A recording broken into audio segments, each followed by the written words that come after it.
Thermoset materials exhibit a unique curing reaction, which allows for a cross-linking of the polymer chains, forming an irreversible structure that prevents the material from being broken down under high thermal conditions, provides chemical resistance, and increases the strength of the chemical structure. My name is Alex Baker, and welcome to another Moldex 3D Advanced Tips and Tricks.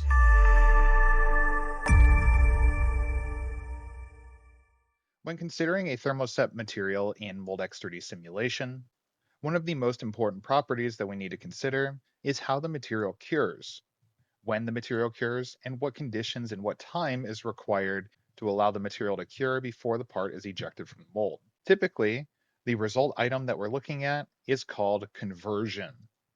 That's what Moldex 3D calls as the curing kinetics. And so we can go under the curing results. And then when you apply a thermoset material, which you can see here, I have an LSR material, liquid silicone rubber material applied, and you can see the extension of the material is MTX, which allows for Moldex 3D to know that this is in fact a thermoset material. So I'll go under the curing results. I can go to conversion, and this result is going to be represented as a percentage representing how much of the curing reaction has gone to completion. Different materials have different requirements for what percentage that will need to be cured in order to be considered ejectable, so you'll want to consult with your material supplier to determine what percentage that should be.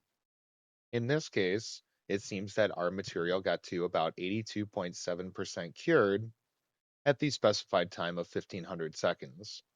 Now, interestingly enough, we can actually go through our material properties and determine what the cure percentage should be at the specified time, depending on the mold temperature that we assigned. In this case, we assigned a mold temperature of 140 degrees Celsius. And so I can actually go into my material profile under Utility Material Wizard. All right, and for this LSR optical grade material, I'm going to go over to my curing kinetics. My curing kinetics by default shows as conversion versus temperature at different heating rates. But actually, I'm going to change this so that I can look at not conversion versus temperature, but conversion versus time. This is a very important material property, and it's something that you can use to predict your cycle time before simulation is even ran. I'm going to click on the red arrow up at the top right corner. I'll go to Setting, Conversion versus Temperature. I'll click the drop down and change it to Conversion versus Time. And then I want to make sure that my mold temperature exists on this plot somewhere. Otherwise, I can interpolate between these lines. Like in this case, we have 140 degrees as my mold temperature. So maybe I could interpolate between the 125 to 150 to determine what my time is going to be. But I'd rather read that directly from the plot. So in this case, I'm going to change my maximum mold temperature to be 180. Apply. So now I have a line directly on 140. All right, and so now let's go back to my project. I'm using a 1500 second curing time. And so I'm going to bring out my x-axis for time.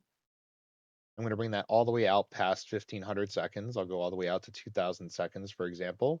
Apply. All right, and then I'll push my conversion all the way up to 100%. All right, now at 140 degrees Celsius mold temperature and at 1500 seconds, I can expect that my conversion percentage using the green curve in this data label here, I can see that the conversion percentage should be 82.7%.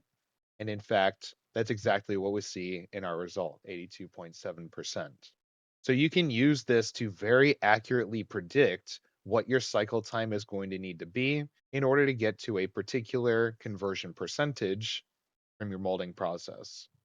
Thank you for watching this Moldex 3D Advanced Tips and Tricks. If you have any topics for suggestion, you can leave those in the comments section below.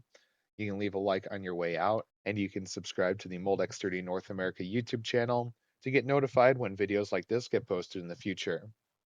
Thanks again, and we'll see you in the next one.